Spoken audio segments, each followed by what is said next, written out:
Thank you again, everyone, for attending tonight's presentation with Paul Shoemaker, who is his second book, Taking Charge of Change, and he's the founder of SVP International, and Sondra Samuels, CEO and founder of Northside Achievement Zone. I'm the executive director at Social Venture Partners Minnesota, part of a network of organizations that help to support nonprofit organizations and their impact while making sure philanthropists are more engaged in the community. I'm going to turn it over to one of our board members, Dionne Gumbs, who I believe is here. I'm here. There you are, yes. And I'll turn it over to you just to say a little bit more about your organization, because you're also a rebuilder in the community, and also a little bit about SVP. Great. Well, thank you so much. It is just an honor to be with these two fabulous individuals who I have been getting to know virtually via the computer. And so it's thrilling to be able to stand here amongst change makers like yourself. Again, I'm Dionne Gumbs. I'm CEO and founder of Gen Equity, right back here. And I'm also an SVP board member here in the Twin Cities in Minnesota. And I've been a board member for now, I believe it's 2 years, and a member of the organization for 4 years. And so one of the reasons that SVP, of course, is so near and dear to my heart is our mission, which is we are committed to changing the lives of youth through venture philanthropy here in Minneapolis, which is something that a charge I think that we can all say is worthy, particularly now given where we are all around the United States, where we see all of the discrepancies, particularly here in the Twin Cities, of what kinds of resources are needed, who gets them and who doesn't. So SVP has a venture philanthropy model, I'm sure many of you know, and what that means is, in addition to writing wonderful checks to great nonprofits around the world, but here in Minneapolis, specifically in our chapter, we have volunteers like myself and many others that actually put their time to work to catalyzing a lot of those organizations' missions. And so we have this wonderful sweet spot where we put money, time, and resources to work. And it is really just a fabulous thing to be a part of. I am here to introduce, of course, Paul Shoemaker. And Paul, I will tell you that I looked at your bio and it was nothing compared to Rebuilders, the Rebuilders podcast. I am just so excited. Your just overall mission of saying the different kinds of leadership that will be needed over the next decade is something that just resonated with me. And I'm thrilled that you have had an wonderful professional career that spans across, of course, the corporate landscape, but as well as nonprofit and social impact. This new book, I am really excited to read. I've digested many of the podcasts over the last few days, and I'm just really thrilled to be able to hear from you. And with that, I will let you introduce our next wonderful guest, as well as tell us a bit more about yourself. Awesome. Thank you, Dionne. I've done this conversation in about 27 or 28 cities over the last 10 weeks. And I can't hardly think of literally any community or any, like Minneapolis, or any person like Sondra Samuels that I more wish we could be in person together for. But it's great to be with you guys virtually. Sondra, thank you so much for joining us here tonight. It's awesome to see you. Thank you so much. Oh, you're more than welcome, Paul. Yeah, more of that. We'll be back to Sondra in just a minute. So when I do this talk, if I was normally doing this in person, I'd have the chance to sort of give visual cues about where I'm at in the conversation. But one of the things I've learned is it sort of helps to give a few road signs for what I'm going to talk about for the next 12 minutes. And then we'll get to a conversation with Sondra. So first thing I'm going to talk about is why I wrote the book. Second thing I'll talk about is how I did the research that led to the conclusions that I came from. The third thing I'll talk about is who these leaders are, their traits, and the stories of two of them. And the final thing I'll talk about is where the idea of Rebuilders came to from me. So we'll talk why, how, who, and where. So let me start with why, both personally as well as professionally. So I grew up in Fort Dodge, Iowa during my elementary school years. For those of you that don't know where that is, it's about halfway between Humboldt and Webster City. My dad was a Methodist minister. And when we were growing up, he worked with the African-American church in town and partnered with them religiously, pun intended and also true. So I would sometimes tag along in our 63 Falcon. We would drive to that church, which was in a part of town called the Southeast Bottoms. Why would you ever call a part of any town that? When we drove back and forth, we would go past their community school, and I could compare that to the school that I went to. And when that pastor would visit my dad's church, some of the people in our church would just look at him differently. So I can still vividly to this day see that church, that school, and the looks on those people's faces. My young mind didn't yet know what to call economic, educational, and racial inequity. But from my earliest memories and from my parents, a sense of equity and fairness has absolutely been part of the lens how I look at life. So 50 years later, I'm on a professional assignment looking at poverty in America. And we are studying economic, educational, racial, as well as social health and other inequities impacting poverty. The same inequities, just from a very different perspective and point in life. After World War II, for several decades in America, we were making this sort of slow, uneven, halting, but kind of steady progress up a mountain towards greater equity as a country. Somewhere about 25 years ago, we took a turn back down that mountain, and we've been, in general, going the wrong direction ever since. And it's not just the scale and the scope of inequities today. I have a sense of that. For me, it was more about the pace and the downward path of inequity in America over the last 25 years that I learned as a part of this project back in 2018. Just consider 2 data points out of dozens I could give you. Economically, today in America, the top 1%, 3 million Americans, have as much wealth as 300 million other Americans. And when it comes to health, we have done things to increase the quantity of health. But when it comes to the quality of health access in America, it is a gap that is ever widening. In Seattle, you can be in 2 parts of our city, 6 miles apart, in 2 different zip codes, and your life expectancy is 20 years apart. So for me, by this time, I had a strong sense of what I thought we needed to rebuild. And in the work that I do, I think there's been a lot of talk about programs and strategies and solutions to the challenges we face today. What I don't think we spent enough time on is the kind of leaders and leadership that we need to address those traits and to sort of confront those inequities and reverse that 25-year trajectory that we've been on as a country.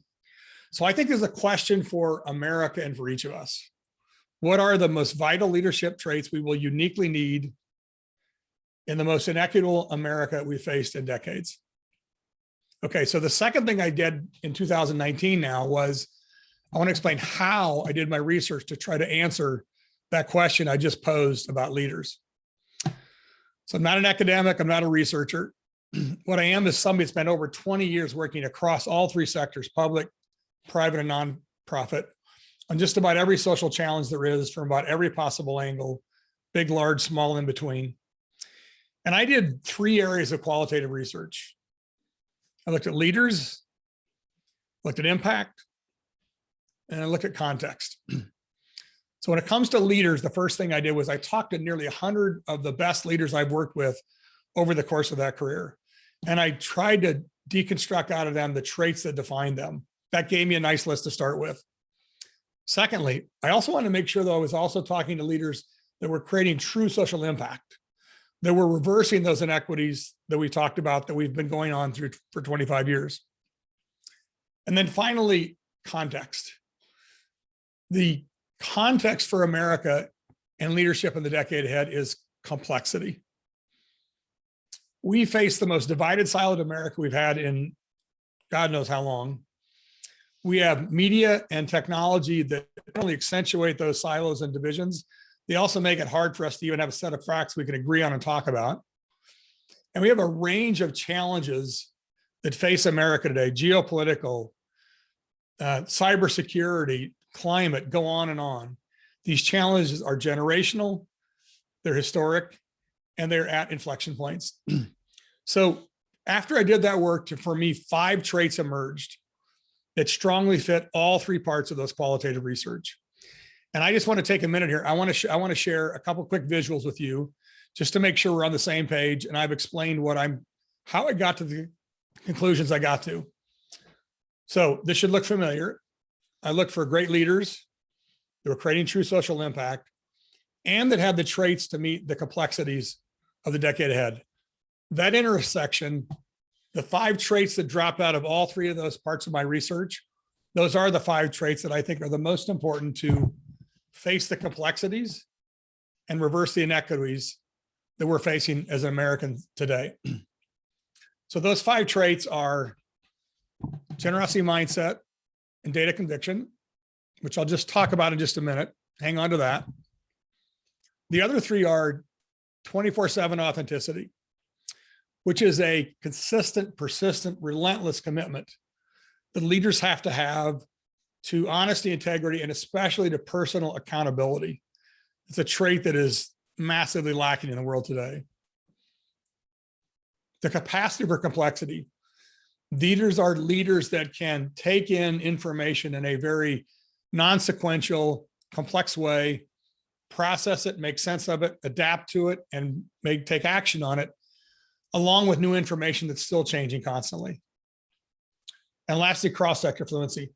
These are leaders that have an ease and a natural movement working across all 3 sectors, private, public, nonprofit, in a very fluid, non-transactional way. Those to me are the 5 leadership traits that are the most valuable that we will uniquely need in the decade ahead. And these are the 2 people I want to share with you tonight. One on the left, that's Roseanne Haggerty, who represents generosity mindset. The one on the right is Sondra Samuels. She's an exemplar of data conviction, as well as many other attributes of leaders. And just to be clear, my work is not about leadership for strategy or teams or culture, et cetera, all good stuff, or what they might teach in business school. I am trying to hack a singular question. What are the vital leadership traits we will uniquely need in the decade ahead in the most inequitable, complex America we have faced in nearly 100 years? So one of those complexities I described was we live in an incredibly divided, siloed America. And the trait that I think is tuned to best meet that moment is what I'll call generosity mindset. The first time I heard that term was from Roseanne Haggerty. She was walking down the street in New York City a couple of years ago, and we were talking about all kinds of things. And the work she does is on homelessness. And one of the questions I asked her was, how do you go into a community on such a contentious, complex issue and land in a way that you can be effective? And she said almost reflexively, with a generosity mindset. That's the first time I'd heard that term. Roseanne Haggerty has worked on homelessness for over 30 years of her life. It's literally been her whole career. She today is the CEO of an organization called Community Solutions, whose mission is to create a lasting end to homelessness that leaves no one behind. So when Roseanne Haggerty, her senior year of college in New York City, she lived in an apartment. The building next door is what was called and known as homeless hell. So literally from the day she graduated, she effectively walked next door and started to work on that problem. And that's what she's done for over the last 30 years of her life. She's an exemplar of what I call generosity mindset. So here's a definition. These are leaders that have this strategic focus on the ultimate goals. They get past the diversions.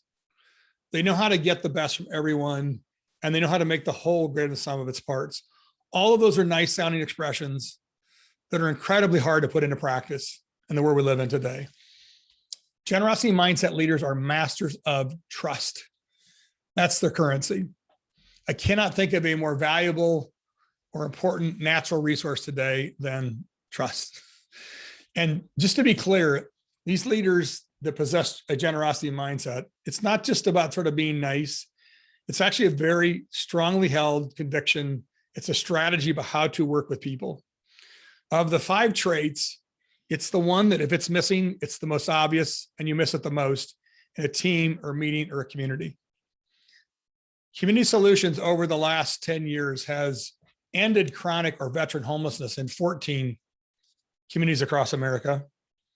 And they have reduced homelessness, the incidence of it, in dozens more.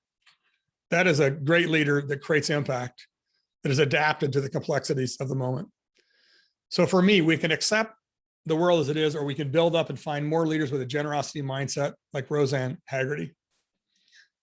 So the last thing I want to talk about is where the idea of Rebuilders comes from. I needed a metaphor that was evocative of all these leaders that I work with and I thought were so powerful for the future.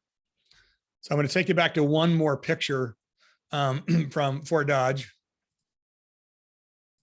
That's a bridge in Snell Crawford Park. And that is a very simple arch bridge. I would go down there and sit under there for hours in the summer and just listen to the cars go rumbling over the top. That's my dad and my brother walking down that creek bed. I was always, and to this day, I'm fascinated by bridges and by how they work. Every bridge, whether it's the Golden Gate Bridge or in Snell Crawford Park in Fort Dodge, Iowa, is made up of 3 parts: a foundation, a substructure, and a superstructure. For me, bridges in America, American civil society, are each as strong as their underlying foundations. Nearly 2/3 of the bridges in America were built between 1950 and 2000, that time period when we were making sort of slow, uneven, steady progress on equity. 25 years later, 40% of our bridges are in need of repair. 8% of them are in need of urgent rebuilding. So for me, the state of bridges is very evocative of the state of our civil society in America. That's why I call these leaders rebuilders. We have a fundamentally different American than we did even 25 years ago.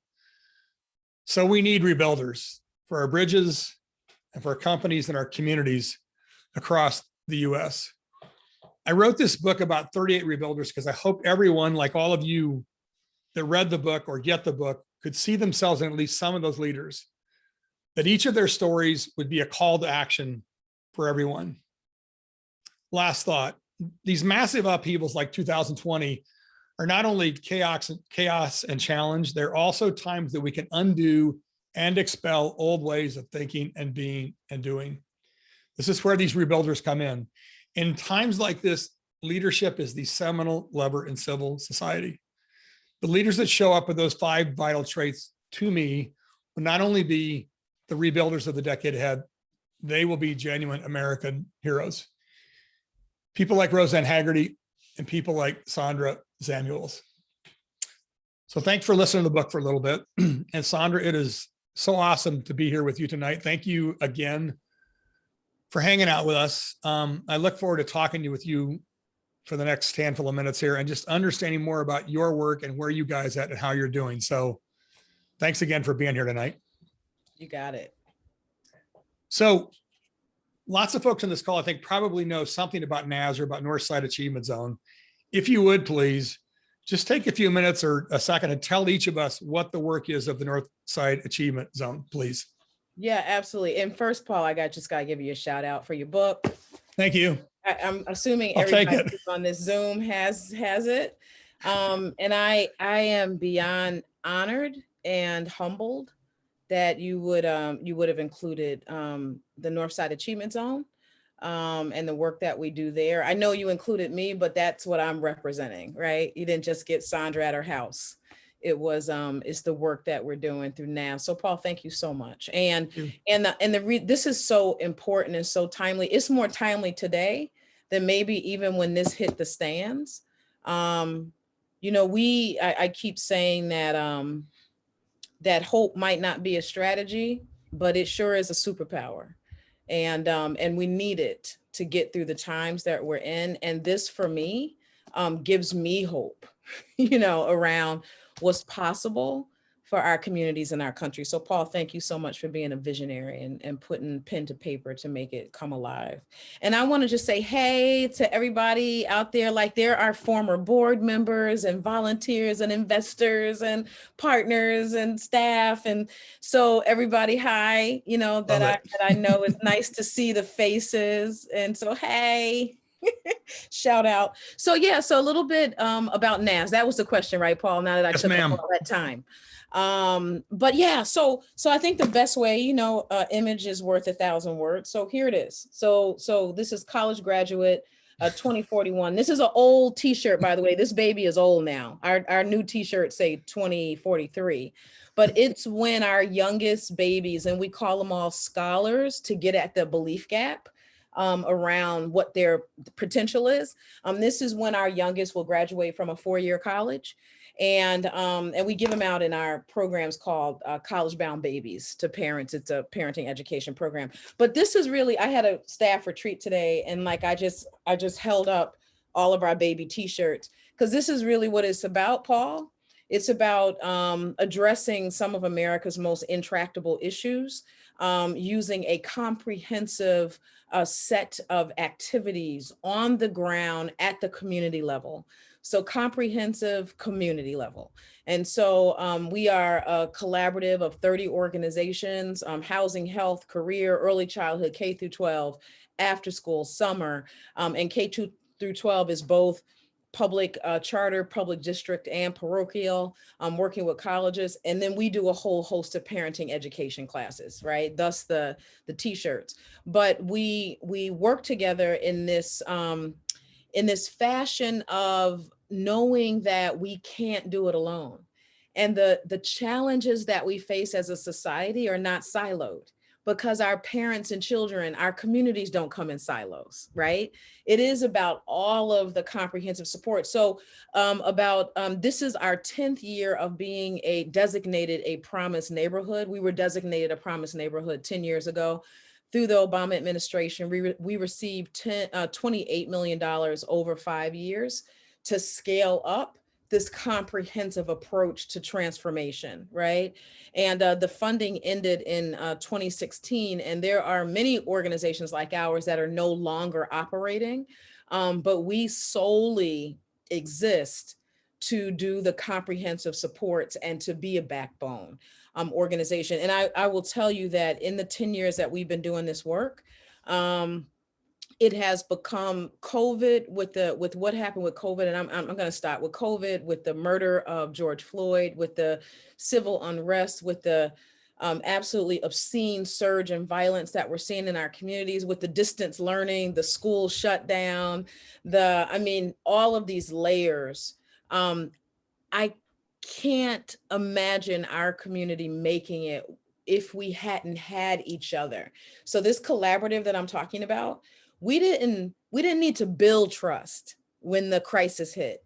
We stood on the trust we had built over the last decade. And I can tell you, Paul, as we continue to talk, some real stories around how we transformed into emergency responders over the last year in ways that we would have never been able to do if 30 principals, school administrators, and nonprofit leaders weren't able to understand e pluribus unum, out of many nonprofits, one system of support and hope. Wow. You said don't stop, and there's somewhere you don't ever have to stop talking. Just to folks listening, if you have questions, by the way, for Sondra or for me, go ahead and put them in the chat. I'll pay attention to them. Or if you got comments, do the same. I want to come back to your comment about stories in just a second. Mm-hmm. We all know how challenging this year and the spring has been in Minneapolis and has been in your neighborhood. So I just want to ask you, like, how are you and your community doing right now, Sondra? And like, what should each of us know? Yeah, we are in a lot of pain. A lot of us who are in touch with our emotions do a lot of crying. We have this disproportionality of So North Minneapolis, majority African-American, George Floyd murdered in Minneapolis, in South Minneapolis, right? And I keep saying, Paul, that there is a reason George Floyd got murdered in Minneapolis and not in Chicago and not in Gary and not in Detroit. And for the reasons in this middle America place that after he got murdered, all the news organizations started peeling back the onions called Minneapolis disparities, right? And saying, boy, we thought it was such a great place to live.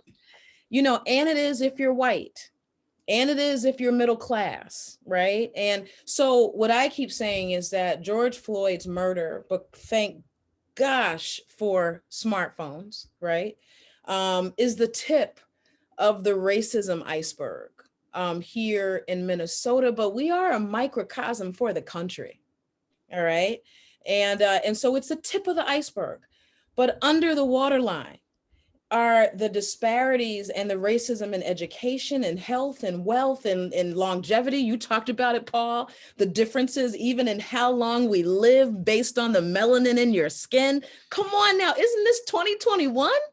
The differences and opportunities. And we are the land of George Floyd's murder, but also almost in every area that you would measure quality of life, of huge disparities there too. We have the biggest disparities in terms of education. We are 50th out of 50 states in graduating Black students on time, 4 years from high school. We have the biggest gaps in health, income, and wealth and education of any other city in the country. The biggest, like how well we do by our white community and how poorly we do by our communities of color. Our policies are antiquated and really don't favor communities of color. So anyway, it just makes sense.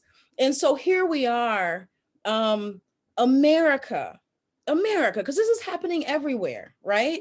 And in fact, some folks called some of our business leaders, one of our business leaders who leads one of our business organizations from other cities and his kind of counterparts, and said, could you please get it right in Minneapolis? Because we're all looking at you, right? And what I keep saying, it's the greatest opportunity we have right now. I keep saying we gave them something to see with George Floyd. Let's give them something to see about how we rebuild, right? How we finally get out of denial and do what there is to do to create the America that we have on paper, and starting in Minneapolis. But right now, Paul, we are just like the rest of the nation. We are at a precipice and we can go one or two ways, but right now we're hurting. There have been over 190 people shot in Minneapolis, over 100. In fact, I know I'm off because over the weekend, 4 people were murdered just 2 days ago. And 3 of them were teenagers. 2 were in Minneapolis. Another one was in Woodbury. It's spreading out to the burbs, okay? And then another person murdered at a metro place. And then we had 3 children, 10, 9, and 6, shot in the head. 1 little girl, Trinity, and 2, the 6-year-old and 9-year-old have died, and just went to the 6-year-old's funeral last week. The 9-year-old's funeral is coming up. She was shot right down the block from me. I've never, ever in my 24 years of living in North Minneapolis, and I've raised 3 children here. I have a great husband, a great life, great neighbors. I wouldn't want to live anyplace else. I have never, ever experienced the level of violence we are experiencing right now and the level of trauma. So for every over 190 people shot, 2.5 times that of last year, which was already above what was the year before. And 90% of the people shot are Black, okay? So, and then that's on top of the police killings. And we have not had, we did not have a Minneapolis police killing in the city this year. We did recently have the federal marshals kill a young man. But anyway, but all of the murders, and we're at about 40 or something like that now. I can't remember how many, almost all Black. And so if all Black lives matter, then we have to look at all of the issues. And right now we're suffering and have suffered both at the hands of the police, and we're demanding better policing. Some just want to get rid of police. That's not my stance. I don't know a word. I can't live in North Minneapolis with no police. So I'm just saying, okay. But anyway, but better policing and enough safety for all of our children, because the trauma, Paul. So I'm 55 and I want to go in a corner and suck my thumb because I can't take the gunshots that ring out every single second. I mean, it feels like we're in Afghanistan, and I know that's not fair because we're near that level, right? But I'm just saying that's what me, the leader of an organization, the wife, the mother, the neighbor, the friend, that's what I'm experiencing, the woman, right? And it breaks my heart. But I know if I am traumatized, I have watched the neighborhood children. I've watched them. They're beside themselves with fear. And you know, and I'm going to stop right now, Paul, but this is the thing that hurts me most is, you know, here I am. I've given my life to, I do believe in this country, and I believe in our promises.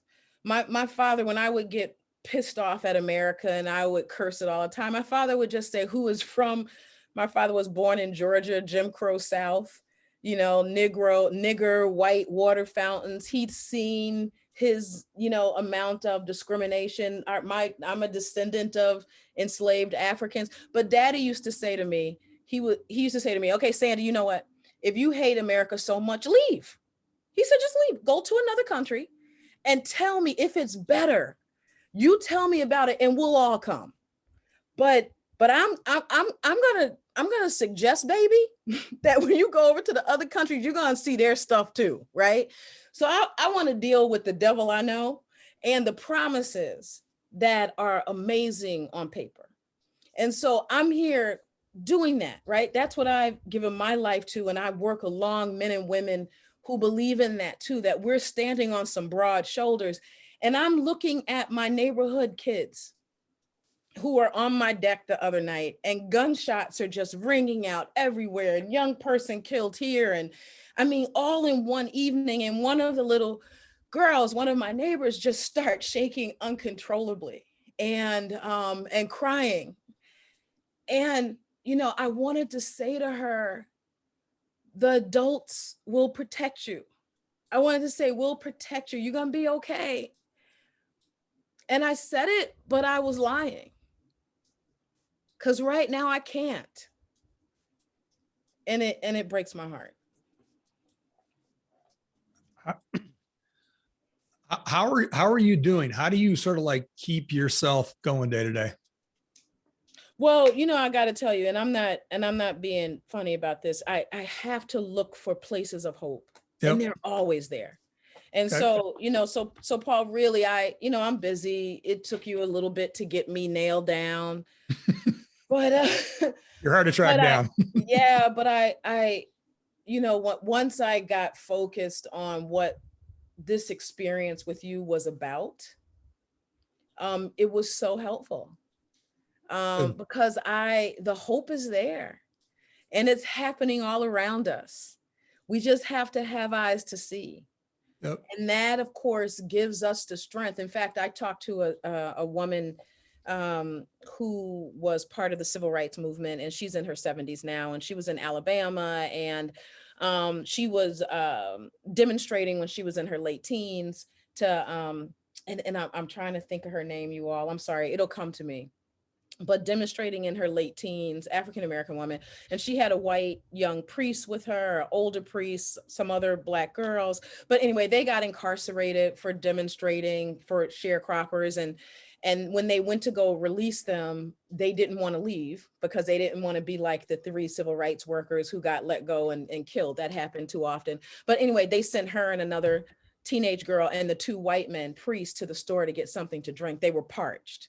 And she said, one of the white guys at the store just pulled out a big rifle and he said, you know, I'm killing you, nigger, or whatever. And he went to shoot her, and the young white priest jumped in front of her and he died. He got killed. And she tells this story, and she didn't speak for like 6 months, but she tells this story and she kept going. She didn't stop. So no one's nearly shot me yet. Nobody's taken a bullet for me. I haven't been locked up. You know, I mean, I can't, what we're going through now pales in comparison to our ancestors. And what she kept saying is she was getting upset because we kept talking about trauma. And she said, yeah, you know what, sugar, you can keep talking that trauma all you want, but you better not forget the soul force that runs in your DNA. Right. And the soul force is why you can stand here and talk that crap about trauma. She wasn't too favorable to that. But anyway, but it gives me hope, because we got to remember where we've come from. And then, Paul, you've given us this view into, you ain't alone. This is happening all over the country. Just open your eyes, look, gather hope, and keep it moving. Yep. And you said a minute ago, we're at an inflection point. That's almost like a term we sort of like throw out all the time. I truly believe it's the case right now. We're going to make decisions in our communities and our country, and we're going to turn one way or we're going to turn the other way. And for anybody listening, if you don't get yet why I think Sondra Samuels is such a powerful leader, you do now. I'm going to ask you a question or two that almost seems kind of pedestrian or academic, but it's part of why you're in the book. And I just want to take your passion and bring it down to this notion of data conviction. When I was talking to you, you said this phrase, you said there's no NAS without data. Yeah. And I know you didn't mean that literally, but when you said there's no NAS without data, what does that mean in the course of the work that you guys do? Yeah. So we are, so we do this collaborative work, and it costs a lot of money, and we need policies to shift to get it done. It's a different way of it. We're not siloed. We're not working independently, working collectively. And people always say, oh, that costs too much. They say that about the Harlem Children's Zone, about us, about a lot of different. And so you've got to be able to prove that, yeah, you know what, it might cost a lot on the front end, but let's not do this work. Let's keep what we've been doing. And then let's go ahead and pay on the other end exponentially more. So we don't mind paying for jails. We don't mind paying for prisons. We don't mind paying for mental health supports. We don't mind paying for subsidies. That other stuff will do. But when it's on the cheap in comparison, and you're talking about coming next to people who already have power. I'm not empowering anybody. We're just like saying, we're going to walk with you. We have to be able to tell the story of what's working, what's not working, what we're going to do differently. So we actually become this innovation lab, right, in real time. And so we're a values-driven organization, and we just redid our values like 2 years ago, and we call them NAS Facts, focusing on the success of children and families. Again, we got to be able to prove that children and families are better off because of the investments that are being made in NAS, right? Focusing on the success of children and families, advancing racial equity for all. We have to be able to prove that we're actually moving the needle for the Black community here in North Minneapolis. And then our next one is creating a trusting village. You know, trust is not given, it's earned.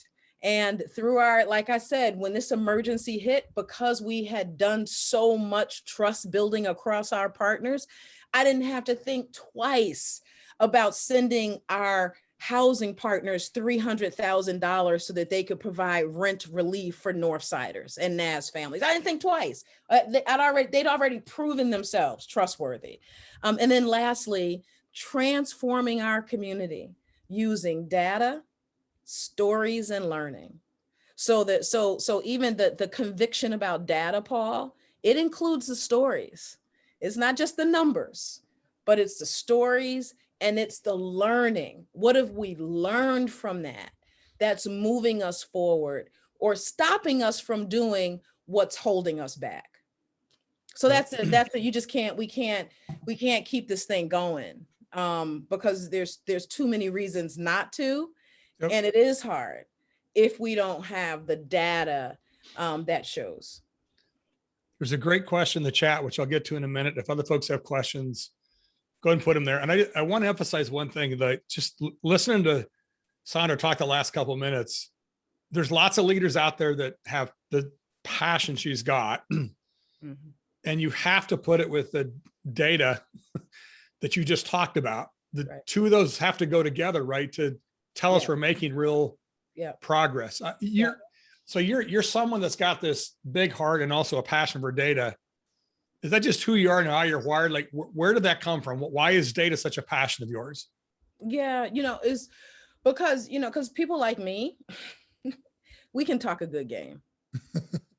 I mean, like we can. And I've seen charismatic leaders, like me, who are inspirational and motivational and good people. I mean, we've all seen it. And there are in the people that invest in them and their organizations and their people to see real transformation. It just doesn't happen. And, and I feel like, I feel like I know Black kids can learn. So let's just get down to the nitty gritty. I know Black kids can learn. We don't have, Black kids are not failing. We don't have a child problem. We have an adult problem. And we do really, really well with educating white kids. And we do really, really poor with educating Black and brown kids, right? And so I have that conviction. So Paul, if we can't create, we can get somebody on the moon and we can't teach a Black kid to read? Like, are you kidding me? We can build a nuclear weapon and we can't teach a kid ABCs? What? And so it's not the lack of knowing how to do it, it's the lack of the will to do it. And so I feel like, because I know it can be done, we're not arguing about whether we can get a person on the moon, right? If you employed somebody and you gave them money and they said, we just can't get anybody on the moon, you'd fire them because we know you can. I know we can. And we can educate, we can help transform outcomes, we can protect our children. And if it's not happening on my watch and on our organization's watch, then the community needs to fire me and get somebody else in there, because it should not be, oh, look, that failed because it can't be done. It should be, they just didn't do it right. And here's some data that supports how it's working in different parts of the country, and in the world. Why not here? In the place that really needs to redeem itself in our own eyes and in the eyes of the world. So along those lines, one of the questions somebody asked was, where do you see the most hope in North Minneapolis today? And where do you still see the biggest gaps? Yeah, so the biggest hope is in the people. So we used to talk about, so I'm like, if I could put up pictures of the families and the scholars who are doing it, who like have so many myriad of things against them, and they're still like plowing forward. That gives me so much hope. We used to talk about family engagement and parent engagement. And I don't like using that word anymore. Words matter. I like talking about parent power, right? Nobody is more powerful than a parent when they close that door, right? In terms of transforming a child's life. Yep. Or when it comes to advocating on any level. The state legislators don't want to hear from Sondra. But when I bring one of the moms, when I bring Naima with me to the Capitol and she says, let me tell you how the support, the partnership that I've gotten has moved my child forward, has moved my family forward. And therefore, I'm asking you for more of this, for me and for people like us. That's a very different proposition. And so, so the main thing for me, that's what's working, is there are people, if they have the right supports, they are going to do well. Absolutely. That's the biggest thing for me. And there are so many, it's interesting. Neil St. Anthony wrote about this recently in the Star Tribune. I think it came out Saturday, about all of this, like $150 million of investment is happening in North Minneapolis on our major corridors. We just had the Capri Theater that completely got revamped. It is amazing. We have a Black construction company that's building out a huge building. We have a Black Women's Wealth Alliance that's purchased a building, and they're going to have a health spa and Black women entrepreneurs. I mean, I can go on. So like in the midst of all of this pain and violence and trauma, you have people who are building, right? They're still, and that also gives you hope, right? That Absolutely. they believe that we're going to ride this storm together and come out on the other side of this better than we ever could have been if the trauma we're experiencing right now hadn't happened. What are the biggest gaps you worry about? Oh, good. So we are. I'll put a time limit on this question, right? Yeah, my daddy used to always say good when it was like that's a really big one. So here's a big gap. So we can do all this great work, comprehensive supports at a community level, right? That's what we're known for. We can do all this great work on the ground, motivated parents and scholars and so on. But if the systems that keep the problems in place are not transformed, if the recalcitrant policy makers don't move to change some things, all that we've done is for naught. And I believe that there were leaders before those of us who are doing this kind of work on the ground. There have been leaders like from way back. And I think that they have always hit that policy wall, that systems wall, that who gets to sit at the table, what decisions are made, how do resources flow. And that's the thing for me. Like that's the thing that I just want to pull my hair out about. We made all of these promises after George Floyd was murdered that we gave people Juneteenth off. We didn't even know what Juneteenth was. We changed all of our statement. We made racial equity statements. We started doing work around racial equity and doing DEI training. And I mean, people changed their commercials. I mean, you see people are, they're no longer are they called the Redskins. Like we're making all these major changes, and we made these promises of transforming our society to one that would be more racially equitable. That's the gift George Floyd gave us. But now the rubber's meeting the road, and policymakers are in rooms where they can make decisions that I promise you would transform our ability to do the work that we're doing on the ground. And what I'm seeing is a resistance to doing that. That's the biggest, I think that's one of the biggest obstacles. That's pretty clear and pretty stark. Yeah. So let me just ask you a general question. So we talk at SVP about how our model is about engagement. It's about capacity building. We know what's going on in North Minneapolis. You just talk to us about the gaps and the challenges. What do you and Naz and North Minneapolis, what do you need right now? Like, what do you want 30 people that know 300 more people to know about what you need at NAS in North Minneapolis?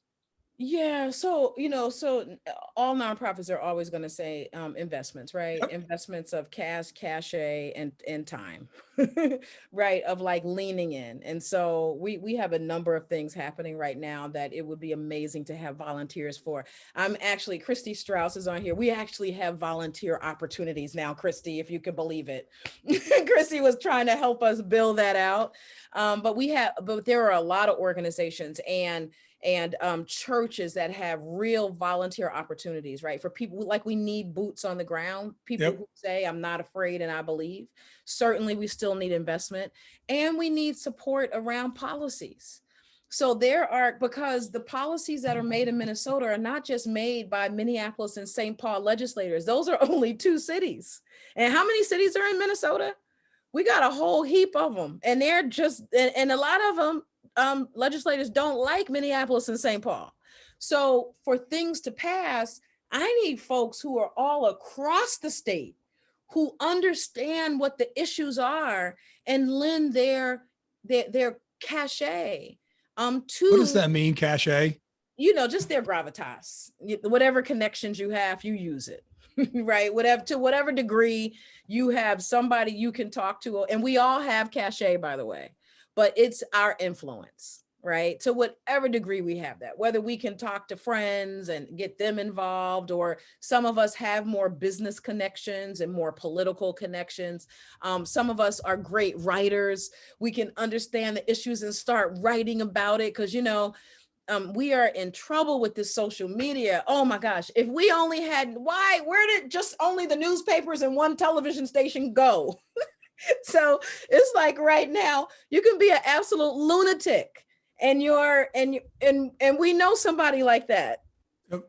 Right. We But all anyway, know one or two of and them. we all know, but and then you have these platforms. So we actually do need, within America, there's always been a debating of ideas, right? From the founding of this country. We don't want a king. We want to be independent. We don't want to be slaves. We want to be free. No, you can't own me as a woman. You're right. So we've always debated ideas, and we've moved our democracy down the road by doing that. But we know it's almost like we no longer have the public square, or people don't want to engage because they feel like it's too messy. It's too messy for them not to engage.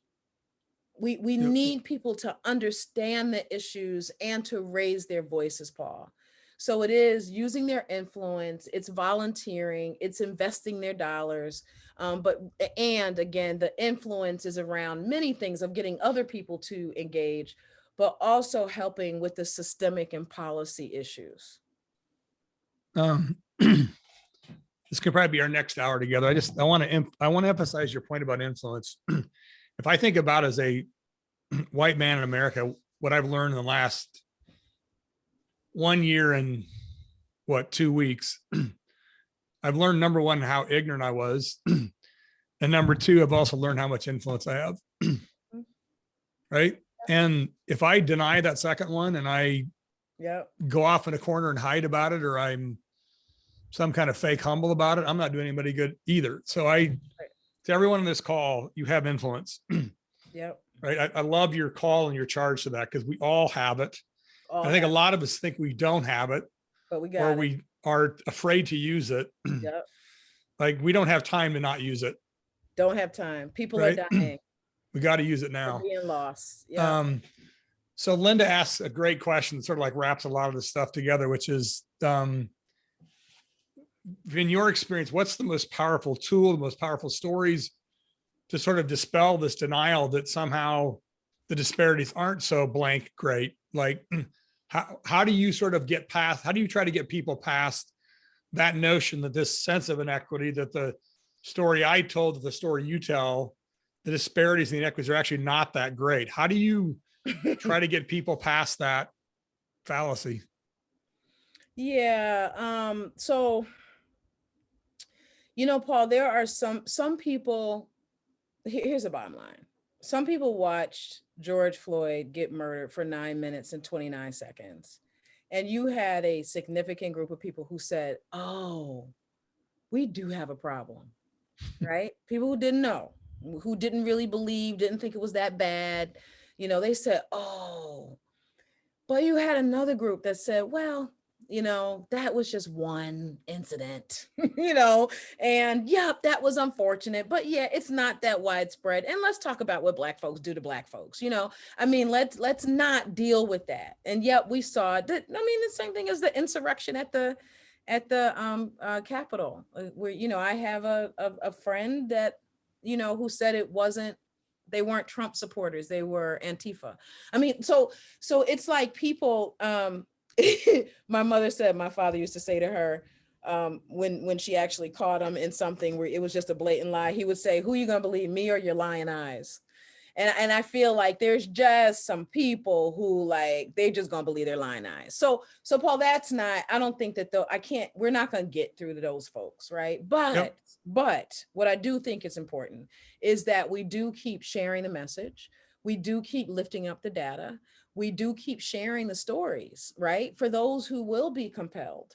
And for those who really are kind of way out there. And by the way, I've never felt unsafe as an African-American woman in Minnesota like I do now when I go to more rural areas of Minnesota and I see a lot of Trump signs. I'm nervous. And I feel almost like I'm experiencing some of what my parents experienced in the Deep South today in our country, in this state. But what is also important is that we cannot make people who are diametrically opposed to how we believe our country should go, we cannot make them the enemy. We can't other them. We can't fail to listen. If you're a conservative, it's important to listen to CNN. And if you're a liberal, it's important to listen to Fox. And then to listen for points of agreement of where you can get it. And I'm just going to give you an example, Paul. So I am a proponent of both, and that we have to both have better policing and we have to have policing and social supports. And we need to get at what's under the iceberg, under the waterline of the iceberg, around the disparities, what's causing all of this, right? But I demand better policing, cannot keep killing unarmed Black people. And I demand policing, so that better policing and enough of it to keep a city our size safe, and all the social supports. There are a lot of people who disagree with me, who it's kind, we have this either both and, I'm a both and camp, or defunders and abolishers. And I had a debate the other day on NPR. I don't know if anybody had a chance to hear it, but I made sure the guy that I was that I was debating, I made sure that I authentically, at the top of our disagreement, I could talk about the places I agree with him, and to say, I really like him, right? And I agree. Sometimes I just want to get rid of all police. You know, our first police force were slave catchers. That's how policing got started in America. It doesn't have a really great foundation. And so I get it. And every time I hear about, you know, a Breonna Taylor or whatever, so I understand that passion, and people who feel like the structure of policing right now is unredeemable. I get that. That's the first thing I lead with. That's the first thing I lead with. And so, and I'm not going to other, and when I feel myself doing it, because it's natural to do that, I also have a meditative practice to remind myself that the person that I think is most dangerous, that I am them and they are me. And that is a way. And I feel like we have to do, we need middle ground people who are willing to have our views.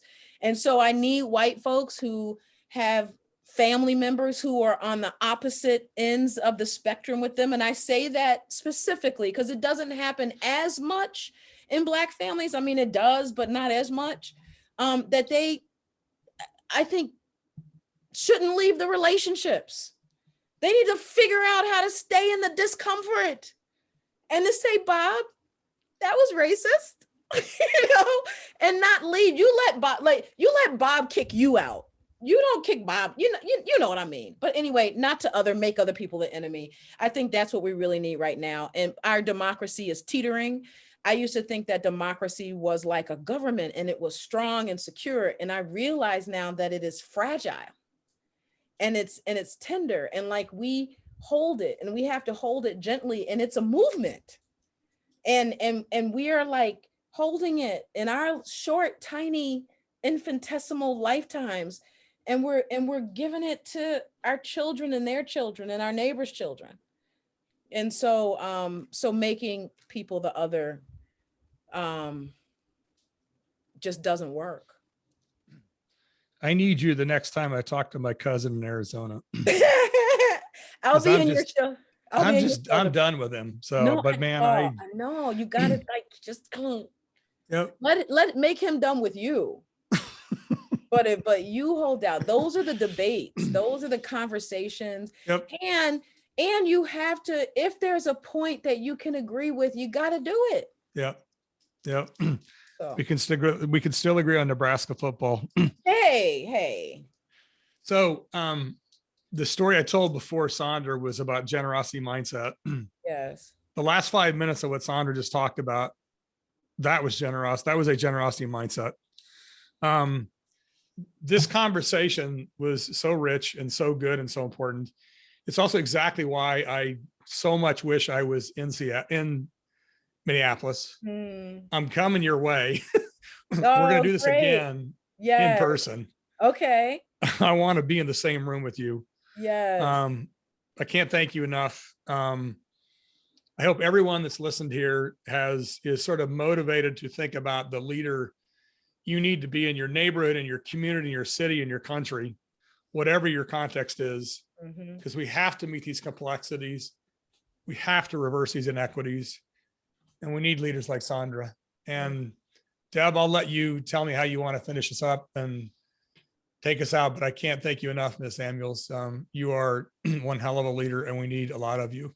Well, Paul, thank you so much. And Paul, you are my brother by another mother. Amen. Oh, and I I'll mean, take that one. Yeah, I mean it. Thank you. Deb. Thank you so much, Paul and Sondra. This was an excellent talk. I think we'll make sure to get it out to even more people. We had a lot of people sign up tonight. Of course, last minute people can't attend, but what was said here will definitely stay with me for a long time. If anyone wants to stay on the line and talk more about social venture partners or have any questions, I know a lot of you are very familiar with our model, but feel free to stay on. And Sondra, please, let's keep in touch and let us know how we can continue to support NAS. And I know people will make those investments and look at your volunteer opportunities. We're always happy to push those out to all of our partners and all of our community folks as well. So we'll just keep in touch and keep communicating. All right. Thank you. Thanks, everybody. And Thanks, Minneapolis. Thank you. Thanks, Paul. Thanks, Sondra. Dionne as well.